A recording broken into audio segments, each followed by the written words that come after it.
Welcome back students, good morning. Hope है आपने अपनी छुट्टियां बहुत अच्छे से एंजॉय की होंगी। मुझे बहुत खुशी है कि आप बच्चों ने समर कैंप अटेंड किया। हमने ऑनलाइन आपको समर कैंप की भी फैसिलिटी दी, जिसके अंदर आपने कुजीन क्लब को सबसे ज़्यादा पसंद किया। तो कुजीन क्लब के अंदर बच्चों ने बहुत अच्छे अच्छे रिस्पॉन्स दिए, वीडियो बनाकर मुझे भेजी। मुझे अच्छा लगा कि मेरे बच्चों ने जो मैंने बनाई थी 2-3 रेसिपीज़, तो उसका बहुत अच्छा रिस्पॉन्स दिया था मुझे, जिससे मुझे बहुत खुशी हुई थी। तो दोबारा से वापस हम फिर एकेडमिक में आते हैं। तो होप है अब आप एकेडमिक पे ज़्यादा ध्यान दोगे, क्योंकि बच्चे जुलाई के एंड में आपके PT2 होंगे। तो इसीलिए जो जहाँ से मैं स्टार्ट करने जा रही हूँ वो है बाल रामायण कथा, जिसके अंदर हमने 2 चैप्टर पहले कर चुके हैं और आज हम 3rd चैप्टर रीड करेंगे। 3rd चैप्टर का नाम है 2 वरदान। तो जो मैं रीड करूंगी बच्चे, आप बुक ओपन करके साथ साथ उस चैप्टर को रीड करोगे, साथ साथ फिंगर भी रखोगे और हर एक चीज़ को ध्यान से सुनोगे, ताकि मैं अगर कोई क्वेश्चन पूछूं आपसे, अगर मैं क्विज भी आपके लिए रखती हूँ, तो आपको उनके आंसर्स इजीली आते हों। तो अगर आप ध्यान से सुनोगे, ध्यान से पढ़ोगे मेरे साथ साथ, तभी आप क्विज के अंदर छोटे क्वेश्चंस के आंसर दे सकते हो। तो हाँ जी बच्चे, चलो हम स्टार्ट करते हैं रीडिंग चैप्टर 3 2 वरदान। 2 वरदान। राजा दशरथ के मन में अब एक ही इच्छा बची थी, राम का राज्याभिषेक। उन्हें युवराज का पद देना। अयोध्या लौटने के बाद से ही उन्होंने राम को राजकाज में शामिल करना शुरू कर दिया था। राम यह जिम्मेदारी अच्छी तरह निभा रहे थे। उनकी विनम्रता, विद्वता और पराक्रम का लोहा सभी मानते थे। प्रजा उनको बहुत चाहती थी। दशरथ के लिए तो वह प्राणों से प्यारे थे ही। मैंने आपको बच्चे पहले भी लेसन में बताया था कि जो दशरथ को जो सबसे अच्छे लगते थे, तो वो कौन थे? राजकुमार राम। दरबार में राम का सम्मान निरंतर बढ़ रहा था। राजा दशरथ वृद्ध हो चले थे। मुनि वशिष्ठ से विचार विमर्श के बाद एक दिन उन्होंने दरबार में कहा, मैंने लंबे समय तक राजकाज चलाया, जैसा बन पड़ा अब मेरे अंग शिथिल हो गए हैं। मैं वृद्ध हो चला हूँ। मैं चाहता हूँ कि ये कार्यभार राम को सौंप दूँ। अगर आप सब सहमत हो तो राम को युवराज का पद दे दिया जाए। अगर आपकी राय इससे भिन्न है तो मैं उस पर भी विचार करने को तैयार हूँ। सभा ने तुमुल ध्वनि से राजा दशरथ के प्रस्ताव का स्वागत किया। राम की जय जयकार होने लगी। दशरथ थोड़ी देर तक सुनते रहे। संतोष के साथ उन्होंने कहा, शुभ काम में देरी नहीं होनी चाहिए। मेरी इच्छा है कि राम का राज्याभिषेक कल सुबह कर दिया जाए। अब क्या कह रहे हैं राजा दशरथ कि जो भी राजकाज है वो मैं राम को दे दूं। तो राम का राज्याभिषेक सुबह तक हो जाना चाहिए। राजा दशरथ राम को बहुत चाहते थे, इसीलिए उन्होंने ऐसे कहा, और राम सबसे बड़े भी थे। यह समाचार पलक झपकते पूरे नगर में फैल गया। हर जगह बस यही चर्चा थी। राज्याभिषेक की तैयारियां शुरू हो गई। भरत और शत्रुघ्न उस समय अयोध्या में नहीं थे। वे अपने नाना के कई राज के यहाँ गए हुए थे। भरत जब भी अयोध्या लौटने की बात करते, नाना उन्हें रोक लेते। भरत को अयोध्या की घटनाओं की सूचना नहीं थी। उन्हें अपने पिता के निर्णय के संबंध में नहीं पता था। यह जानकारी भी नहीं थी कि अगले दिन राम का राज्याभिषेक होने वाला है। कैकेयी से एक दिन में भरत और शत्रुघ्न का आना संभव नहीं था। अब भरत और शत्रुघ्न कहाँ गए थे? कैकेयी राज गए थे। कैकेयी राज में अयोध्या लौटने की बात करते, नाना उन्हें रोक लेते क्योंकि वो अपने नाना के घर गए थे। इसीलिए राजा दशरथ ने इस संबंध में राम से चर्चा की। कहा कि भरत यहाँ नहीं है, पर मैं चाहता हूँ कि राज्याभिषेक का कार्यक्रम ना रोका जाए। उन्होंने राम से कहा, जनता ने तुम्हें अपना राजा चुना है, तुम राजधर्म का पालन करना। कुल की मर्यादा की रक्षा अब तुम्हारे हाथ में है। राज्याभिषेक की तैयारियां रानी कैकेयी की दासी ने भी देखी। मंथरा ने। रानी कैकेयी की दासी कौन थी? मंथरा थी। शुरू में उसे उस चहल पहल का कारण समझ में नहीं आया। उसने इसे कोई अन्य अनुष्ठान समझा। इतनी रौनक, ऐसी सजावट, ऐसा कुछ उसने अन्य अनुष्ठानों में नहीं देखा था। जैसे उनके घर में अनुष्ठान होते रहते थे, पूजा पाठ कुछ ना कुछ चलता रहता था, लेकिन इतनी सजावट और इतनी रौनक कभी नहीं होती थी। उसे अचंभा हुआ, उसे बहुत हैरानी हुई कि ये क्या हो रहा है। फिर उसने रानी कौशल्या की दासी से पूछा। उसे तब पता चला कि कल राम का राज्याभिषेक होने वाला है। यह उत्सव तो उसी के लिए है। तो मंथरा जल भुन गई। राम का राज्याभिषेक? उसे तो षड्यंत्र लगा कि राजा दशरथ कोई षड्यंत्र रच रहे हैं कैकेयी के विरुद्ध। वह कैकेयी की दासी थी बचपन से ही। कैकेयी का हित उसके लिए सर्वोपरि था। मंथरा उसे अपना हित मानती थी। वह कैकेयी की मुंह लगी थी। मुंह लगी का मतलब क्या होता है कि वो बचपन से उसके साथ रहती थी, तो उसके हित के बारे में सोचती थी। तो उसको लगा था कि कैकेयी को मैं जो कुछ भी कहूँगी वो उसे मान लेगी। रानी कैकेयी भी उसे बहुत मानती थी। क्रोध से आग बबूला मंथरा रनिवास की ओर भागी। सीधे कैकेयी के कक्ष में वह हाँफ रही थी।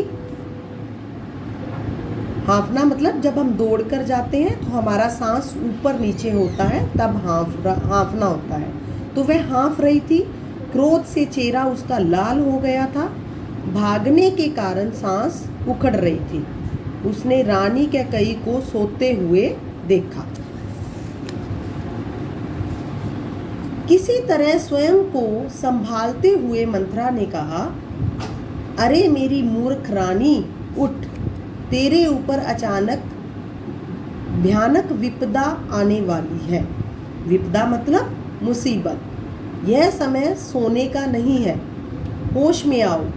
विपत्ति का पहाड़ टूटे इससे पहले तुम जाग जाओ। रानी कैकेयी नींद से चौंक कर उठी, क्योंकि उसे तो कुछ पता ही नहीं था कि राज दरबार में क्या हो रहा है। मंथरा उसे सब कुछ बताने आई थी। उन्हें मंथरा की बात समझ में ही नहीं आई कि ये क्या कह रही है। बात क्या है, तुम इतना घबराई क्यों हो? सब कुशल तो है? उन्होंने पूछा। कैसा कुशल, कैसा मंगल? सब अमंगल होने वाला है। तुम्हारे सुखों का अंत। महाराज दशरथ ने कल राम का राज्याभिषेक करने का निर्णय लिया है। अब तुम युवराज होंगे।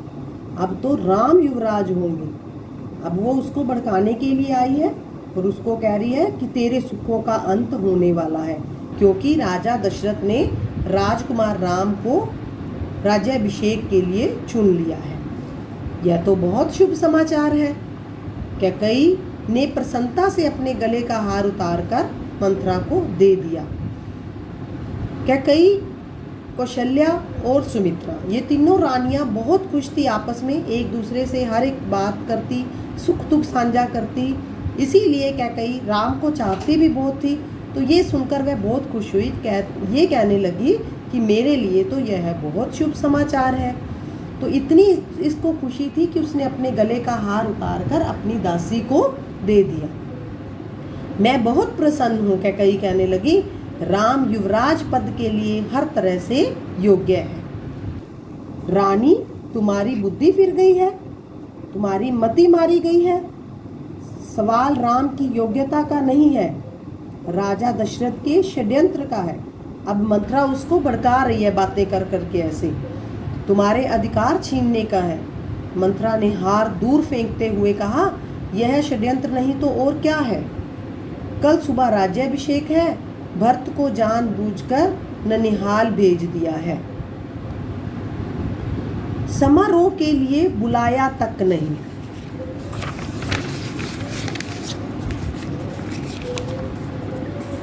कैकेयी का स्वर उग्र हो गया। उन्होंने मंथरा को डांटते हुए कहा, राम के प्रति मेरा अगाध स्नेह है, वे मुझे माँ के समान मानते हैं, तुझे इसमें षड्यंत्र दिखाई देता है। इसमें षड्यंत्र नहीं है, राम के बाद भरत ही राजा बनेंगे। राजा सर्वदा ज्येष्ठ पुत्र को ही मिलता है। कहने का मतलब जो राज है वो सर्वदा बड़े पुत्र को ही मिलता है। ज्येष्ठ क्या होता है? बड़ा, जो बड़ा होता है। मंथरा पर इस फटकार का कोई प्रभाव नहीं हुआ। उसके लिए यह दशरथ का षड्यंत्र था। वह रानी कैकेयी के पतंग पर बैठ गई। वह रानी कैकेयी के पलंग पर बैठ गई, उनके बहुत निकट। कैकेयी के चेहरे की ओर देखते हुए उसने कहा, तुम बहुत भोली हो, तुम बहुत नादान हो, तुम्हें आसन संकट नहीं दिखता है। आसन मतलब जो तेरे ऊपर संकट आने वाला है वो तुझे दिखाई नहीं दे रहा है। दुख की जगह प्रसन्नता होती है। इस बुद्धि पर किसको भी तरस आएगा। समझो रानी, राम राजा बने तो तुम कौशल्या की दासी बन जाओगी। भरत राम के दास हो जाएंगे, वह राजा नहीं बनेंगे। राम के बाद अगला राजा राम का पुत्र होगा। अनर्थ को अर्थ समझने की मूर्खता मत करो रानी। राम को राज मिला तो वे भरत को देश निकाला दे देंगे। अब मंथरा तरह तरह की बातें करके रानी कैकेयी को भड़का रही है। उसको कह रही है कि जो राम का पुत्र होगा आगे वो राजपाट संभालेगा, भरत को नहीं दिया जाएगा। भरत तो राम के दास ही हो जाएंगे। राम को राज मिला तो वे भरत को देश निकाला दे देंगे, वे भरत को दंड देंगे। इस तिरस्कार से भरत की रक्षा करो रानी। कोई ऐसा उपाय करो कि राजगद्दी भरत को मिले और राम को जंगल भेज दिया जाए। कैकेयी पर मंथरा की बातों का असर होने लगा। उनका सिर चकरा गया। वह पलंग से उठी तो पांव सीधे नहीं पड़े। आंखों में आंसू थे, मन भारी हो रहा था। प्रसन्नता की जगह अव्यक्त क्रोध ने ले ली थी। वो तो बहुत खुश थी, लेकिन मंथरा ने उसकी बुद्धि फेर दी थी। मंथरा के तर्कों में उन्हें सच्चाई दिखने लगी। तुम ही बताओ मैं क्या करूं? कैकेयी ने आंसू पोंछते हुए मंथरा से कहा। मंथरा पलंग से उठी, कैकेयी के पास जाकर खड़ी हो गई। उसने कहा, याद करो रानी, महाराज दशरथ ने तुम्हें 2 वरदान दिए थे। बच्चे, जो हमारे जो चैप्टर का नेम है 2 वरदान, अब उन 2 वरदान की बात हुई है। ये स्टार्ट कहाँ से हुआ है? राम के राज्याभिषेक से। दशरथ से अपना वचन पूरा करने को कहो। एक से भरत के लिए राजगद्दी मांग लो, दूसरे से राम को 14 वर्ष का वनवास। कैकेयी का चेहरा तमतमाया हुआ था। उन्हें मंथरा की बात ठीक लगी। उनके मन में एक प्रश्न अब भी था, यह बात दशरथ से कैसे कहें? उन्हें रनिवास बुलवाएं या प्रतीक्षा करें? मंथरा ने कैकेयी के मन की बात भांप ली। उसने कहा, तुम मैले कपड़े पहनकर कोप भवन चली जाओ। महाराज दशरथ आए तो उनकी ओर मत देखो, उनसे बात मत करो। तुम उन उनकी प्रिय रानी हो, तुम्हारा दुख देख नहीं पाएंगे। बस उसी समय तुम उन्हें पिछली बात याद दिलाना और दोनों वचन मांग लेना। मंत्रा उसको तरीका भी बता रही है कि किस तरीके से तुझे ये करना चाहिए। मैं ऐसा ही करूंगी, महाराज के षड्यंत्र सफल नहीं होने दूंगी। मंत्रा का लक्ष्य पूरा हो गया था। चलते चलते उसने रानी कैकई से कहा, राम के लिए 14 वर्ष से कम वनवास मत मांगना। भरत इतने समय में राजकाज संभाल लेंगे। जब तक राम लौटेंगे लोग उन्हें भूल चुके होंगे। अब जल्दी करो रानी, समय बहुत कम है। रानी कैकई कोप भवन चली गई। मंत्रा रनिवास से निकल गई। दिन भर की गहमा गहमी के बाद महाराज दशरथ को रानियों की याद आई। तुरंत रनिवास की ओर चल पड़े, उन्हें शुभ समाचार देने। सबसे पहले वह कैकई के कक्ष की ओर मुड़े। कैकई वहां नहीं थी। प्रतिहारी से पूछा, पता चला कि वे कोप भवन में है। तो राजा दशरथ को चिंता हुई। कैकई कोप भवन में, परंतु क्यों? क्या इसलिए कि उन्हें अब तक सूचना नहीं मिली? मैं उसे अवश्य मना लूंगा, दशरथ ने सोचा। राजा दशरथ तो कुछ और ही सोचकर चल रहे थे, लेकिन जो रानी कैकई थी उसका दिमाग मंत्रा ने बदल दिया था। दशरथ कोप भवन का दृश्य देखकर हैरान हो गए। उन्हें कुछ समझ में नहीं आया। कैकई जमीन पर लेटी हुई थी, बाल बिखरे हुए थे, गहने कक्ष में बिखरे हुए थे, कपड़े उसने मैले पहन रखे थे। तुम्हें क्या दुख है? क्या हुआ है तुम्हें? मुझे बताओ। अस्वस्थ हो? राजवैद्य को बुलवाऊं? दशरथ ने उन्हें कई सवाल पूछे, कोई उत्तर नहीं मिला। कैकई रोती रही। तुम मेरी सबसे प्रिय रानी हो, मैं तुम्हें प्रसन्न देखना चाहता हूँ। तुम्हारी खुशी के लिए मैं कुछ भी कर सकता हूँ, कुछ भी। धरती आसमान एक कर सकता हूँ। दशरथ ने कैकई को मनाने का बहुत प्रयास किया। उत्तर उन्हें फिर भी नहीं मिला। राजा दशरथ भी भूमि पर बैठ गए, विनती करते रहे। हाँ, मैं बीमार हूँ, कैकई ने कहा।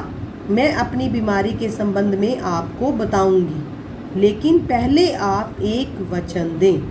मैं जो मांगूं उसे पूरा करेंगे। राजा ने तत्काल हामी भर दी।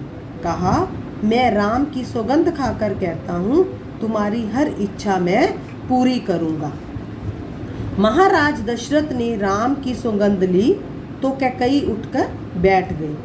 आप मुझे वे दोनों वरदान दीजिए जिसका संकल्प आपने वर्षों पहले रणभूमि में लिया था। अब वो दोनों वरदान की बात कर रही है जो उसने 2 वरदान राजा दशरथ से मांगने थे। हमारे पाठ का नाम भी तो 2 वरदान है, तो ये वही उन्हीं 2 वरदान की बात करेगी यहाँ पे। महाराज दशरथ ने हामी भरी। कल सुबह राज्याभिषेक का भरत का हो, राम का नहीं, कैकई ने कहा। दशरथ भौचंक रह गए। वो हैरान हो गए। उन पर वज्रपात सा हुआ। थोड़ा रुक कर कैकई बोली, राम को 14 वर्ष का वनवास हो। अब उसने क्या मांगा है कि भरत को तो राज्याभिषेक हो भरत का, और जो राम है, राजकुमार राम बड़े हैं जो, उनका 14 वर्ष का वनवास हो।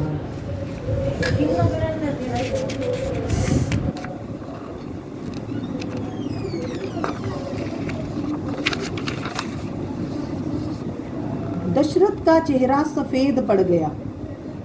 अचानक अवाक रह गए वो। दशरथ तो बिल्कुल ही ऐसे हो गया कि क्या हो गया, उसका सिर चकराने लगा। वे मूर्छित होकर गिर पड़े। कुछ देर में राजा को होश आया। कैकई की ओर देखा, बड़े कातर भाव से बोले, यह तुम क्या कह रही हो? मुझे विश्वास नहीं होता कि मैंने सही सुना है। कैकई अड़ी रही। दशरथ कैकई की मांग को अस्वीकार करते रहे, अनर्थ बताते रहे। तब कैकई ने अंतिम हथियार चलाया। अपने वचन से पीछे हटना रघुकुल का अनादर है। अब वो उसको कह रही है कि जो तूने मुझे 2 वचन दिए थे उन पर खरे उतरो। रघुकुल रीत सदा चली आई, प्राण जाए पर वचन न जाए। तो इसमें ये क्या इसका मीनिंग है कि जो रघुकुल वचन देते हैं उनसे चाहे उनके प्राण चले जाएं, लेकिन वो अपने वचनों से हटते नहीं हैं। अपने वचन से पीछे हटना रघुकुल का अनादर है। आप चाहें तो ऐसा कर सकते हैं। अब कैकई उसे कह रही है कि जो आप अपने वचन से हट सकते हैं, पर तब आप दुनिया को मुंह दिखाने योग्य नहीं रहेंगे। रही मेरी बात, आप वरदान नहीं देंगे तो मैं विष पीकर आत्महत्या कर लूँगी। अब उसको क्या कह रही है कि मैं सुसाइड कर लूँगी, मैं आत्महत्या कर लूँगी। यह कलंक आपके माथे होगा। राजा दशरथ यह सुन नहीं सके, दोबारा बेहोश हो गए। रात भर बेसुध पड़े रहे। बीच बीच में होश आता, वह कैकई को समझाते, गिड़गिड़ाते, धमकाते, डराते, पर कैकई टस से मस नहीं हुई।